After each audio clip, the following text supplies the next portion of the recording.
Do you know what the best nutrition for your baby is?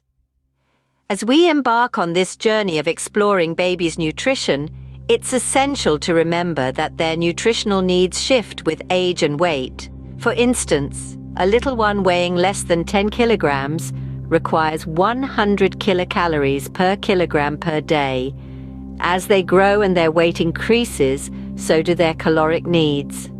Stay tuned as we delve deeper into the dietary recommendations for your little one. Breast milk may be nature's perfect food, but we understand that not all mothers can or choose to breastfeed. In such cases, formula milk is a viable alternative. Let's take a closer look at how formula compares to breast milk. Most infant formulas are cow's milk-based, like Enfamil registered trademark or Similac registered trademark. They are designed to mimic breast milk's nutritional profile, providing essential nutrients such as proteins, fats, carbohydrates, vitamins, and minerals. However, one key difference is that formula doesn't contain the antibodies found in breast milk, which help protect your baby from infections. In some cases, fortified formula may be recommended, especially for premature babies or those with specific medical conditions. Fortified formula contains additional nutrients like higher protein and calorie content to support rapid growth during these crucial early months. However, it's important to remember that fortified formula should only be used under medical supervision. Ultimately, the choice between breast milk and formula should be based on your baby's specific needs and your personal circumstances. Always consult with a healthcare professional to make the best decision for your little one's nutrition. In the world of baby nutrition, formula milk stands as a key player. With a multitude of options available, it can be a bit overwhelming to choose the right one for your little one. So, let's break down the different types of baby formulas. Firstly, we have soy protein formulas like Isomil registered trademark and Prosobi registered trademark. These are suitable for babies with galactosemia or lactose intolerance. It's important to note, however, that soy-based formulas are not recommended for premature babies as they contain more manganese than milk-based formulas. Next, we have formulas with partially hydrolyzed proteins, such as Good Start registered trademark. These formulas are beneficial for babies with delayed gastric emptying or those at risk of developing a cow's milk allergy. They are easier to digest as the proteins are broken down into smaller parts. Then there are protein hydrolysate formulas like Nutramigen registered trademark, Alimentum registered trademark, Pregestamil registered trademark, and Portagen registered trademark. These are recommended for babies with malabsorption syndromes or food allergies. These formulas are hypoallergenic as the proteins are broken down into their simplest form, making them less likely to trigger an allergic reaction. Lastly, we have amino acid-based formulas like Neocate registered trademark. These are used for babies with severe food allergies, malabsorption, or short gut syndrome. They are the most broken down of all formulas and are often recommended when all other formulas have failed. Remember, choosing the right formula for your baby depends on their specific needs. Always consult with a healthcare professional to make the best decision for your child's nutrition. In the next scene, we'll delve into dietary recommendations for infants aged 0 to 6 months. Stay tuned for that. And for Scene 4, Dietary Recommendations for 0 to 6 months. The nutritional journey of your newborn begins from the instant they take their first breath. From their first day to the end of the 6th month, your baby's diet is primarily made up of breast milk or formula. Nature herself has meticulously designed breast milk to be the perfect nourishment for your baby. It is highly recommended to exclusively breastfeed for the first 6 months, except in cases of medical exceptions. Breast milk is a rich source of nutrients, antibodies, and is easily digestible for your baby. However, breastfed babies do need additional supplements to ensure they grow and develop strongly.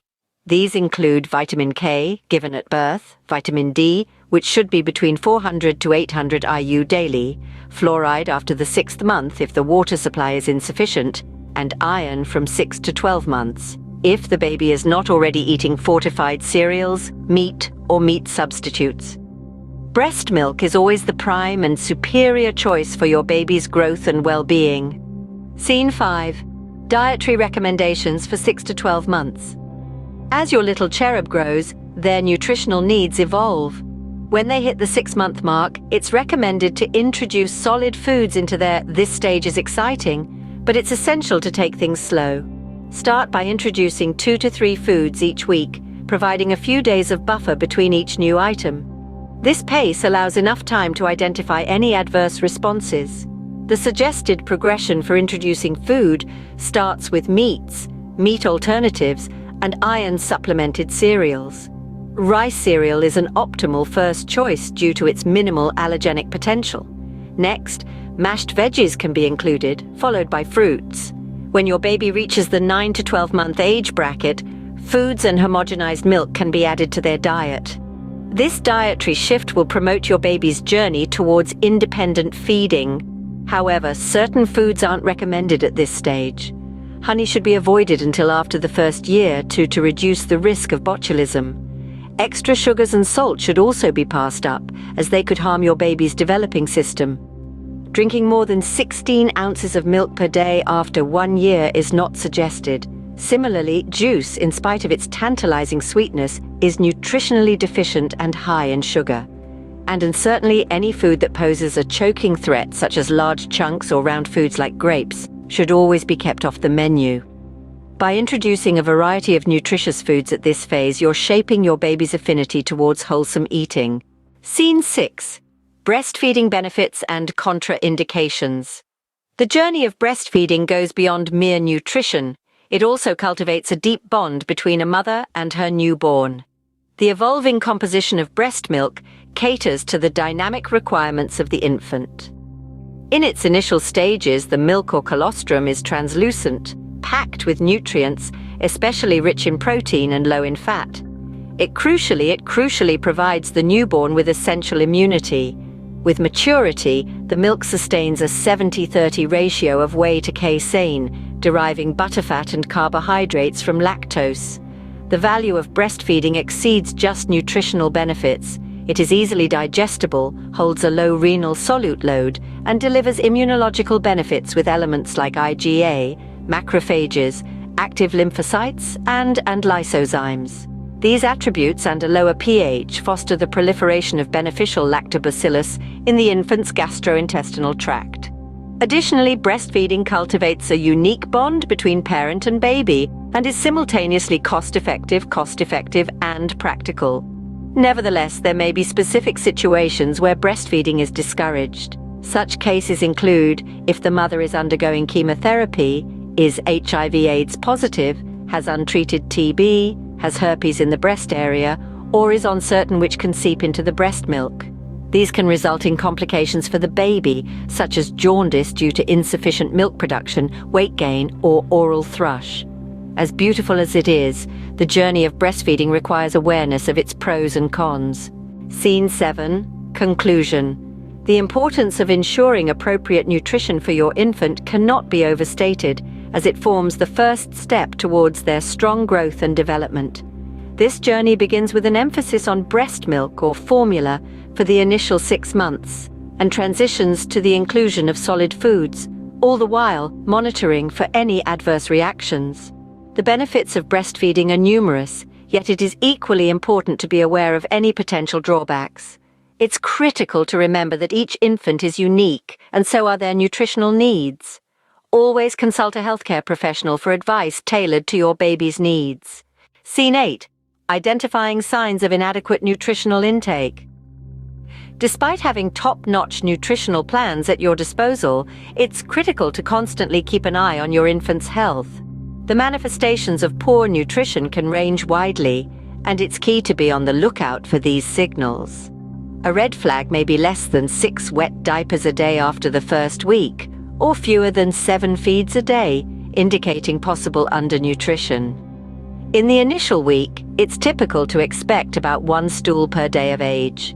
If your little one appears unusually drowsy or listless, or starts sleeping through the night before the 6-week mark, it might denote a lack of adequate intake. A significant worry would be weight loss, surpassing 10% of the birth weight, or the occurrence of one point to bear in mind: is that there's no concrete proof to suggest that steering clear of highly allergenic foods provides any benefit to your infant during their first year. Equally, there's no decisive proof that dietary constraints during pregnancy or while breastfeeding can prevent allergies in your child. However, one possible measure could be to limit the intake of nuts due to the potential intensity of. These are merely basic guidelines. It's crucial to always consult with a healthcare professional if you observe any odd signs in your baby's behavior or physical state. Scene 9. Metabolic inborn errors of metabolism. Inborn errors of metabolism are rare genetic disorders that can significantly impact a baby's nutrition. These disorders involve a deficiency in certain enzymes, which leads to an interruption in the metabolic pathways responsible for breaking down or synthesizing proteins, carbohydrates, or fats. Examples of these conditions include galactosemia, where the body can't properly digest the sugar galactose, and propionic acidemia, which prevents the body from processing certain proteins and fats. Children with these conditions require different dietary compositions.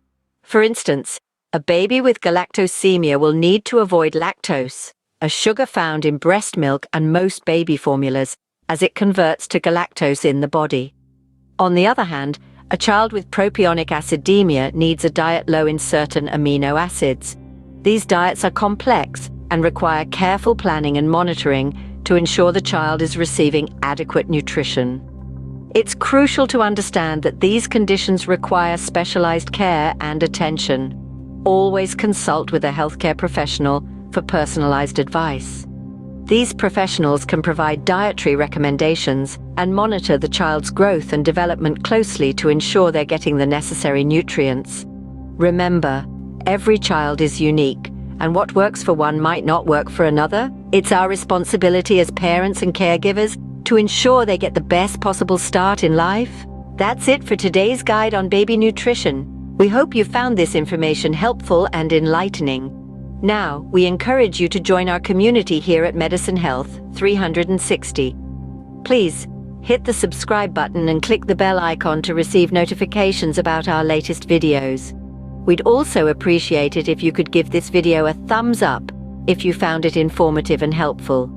Don't forget to share your thoughts, experiences, or any questions you may have in the comments section below. We'd love to hear from you. Thank you for watching. Remember, your health and your baby's health are our priority. Stay informed, stay healthy, and see you in our next video.